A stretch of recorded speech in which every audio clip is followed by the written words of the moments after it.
dedicated to the book, which is on the screen, and will become one among alike videos in the playlist regarding writing this book.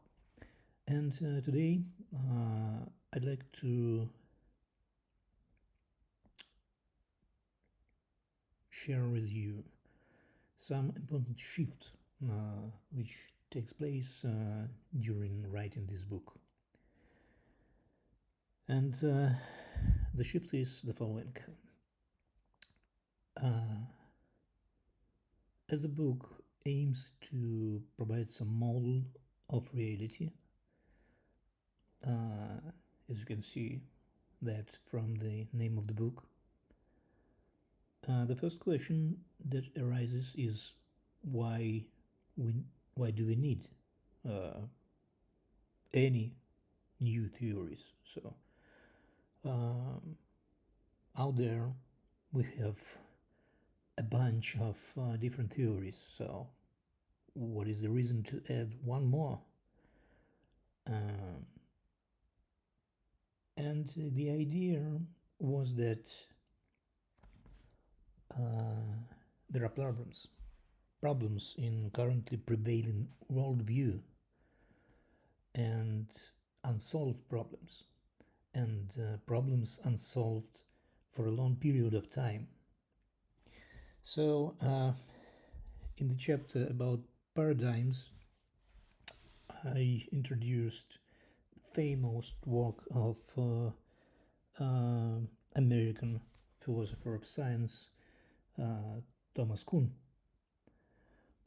in whose view the presence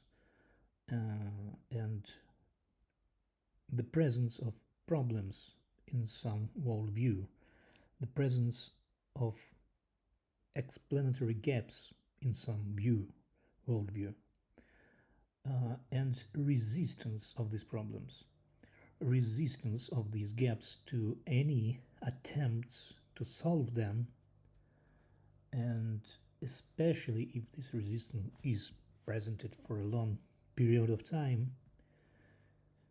So the presence of such problems is the sign of something being wrong with the theory, something being wrong with the worldview. Kuhn calls that anomalies. So the idea of this chapter here, problems to solve, in that perspective, was to show data, show phenomena, show experiments, show questions, show problems that we currently have in the prevailing worldview.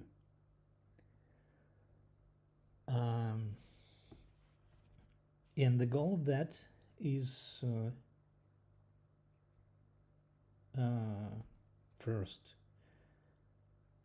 to put some foundation under the thought about we need some new theory of nature of reality, or maybe not new, maybe absolutely not new, but we need something different from what is prevailing at the moment, because we have a set of problems that are unsolved for a long period of time. And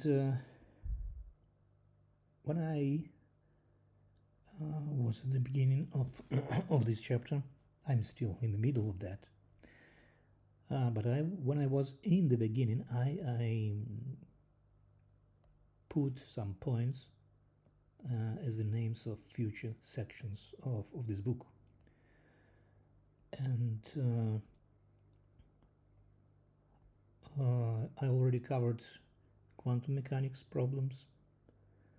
I already covered hard problem of consciousness. And the next section I was going to deal with, initially I gave it the name transpersonal psychology.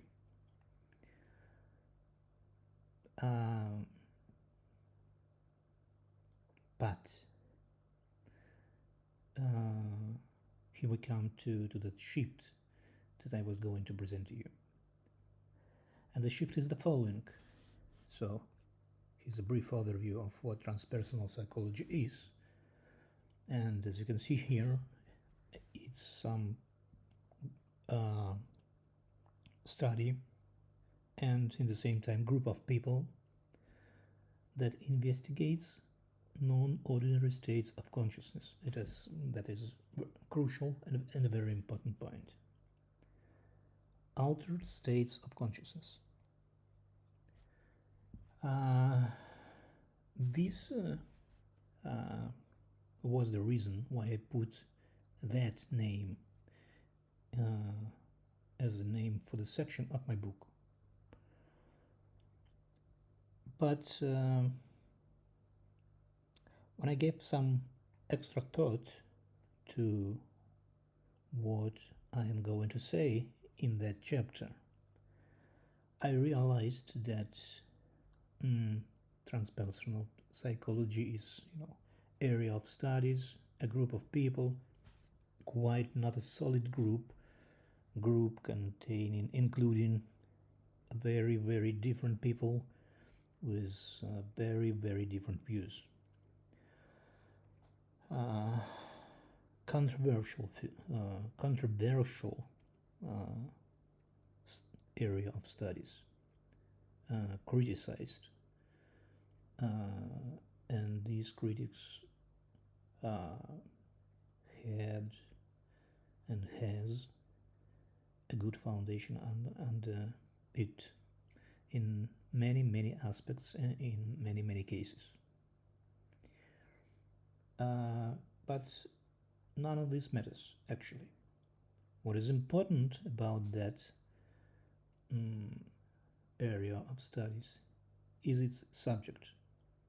And what is even more important is the data collected by the people in this area.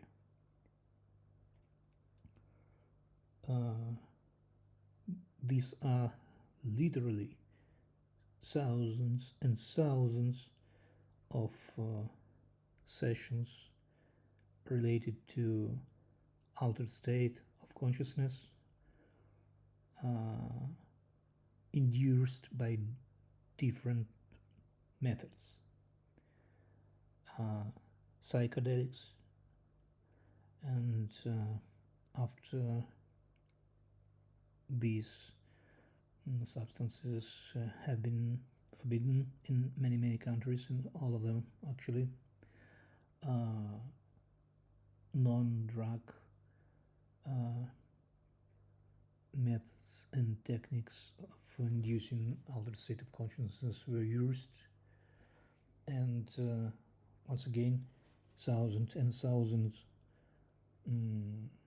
evidence reports about content of consciousness in that state from multiple recipients is crucial data, and actually this data is the problem for the current paradigm.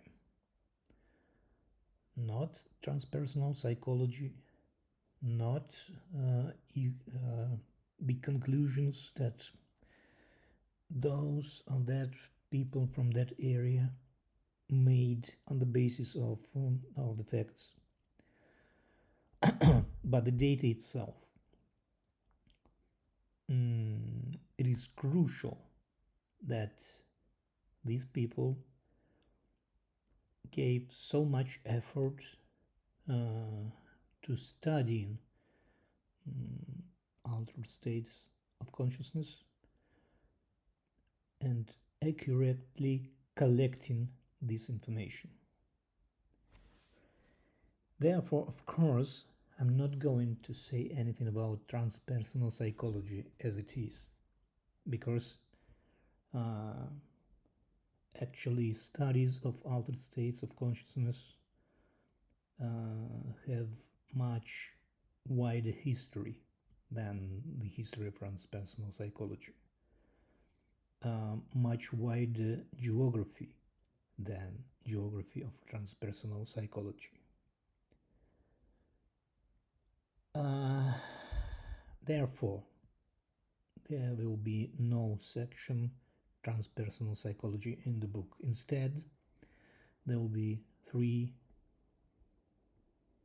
different sections with different content, but all of them related to the data about altered states of consciousness, ACS, altered states of consciousness. And these topics will be, I'm not going to go into details right now about every one of them, but I will call these 3 chapters in the book like Dissociation-association coincidence problem, reverse correlation problem of consciousness, and ACS, altered states of consciousness, content problem. So these 3 points, in my view, all related to altered states of consciousness,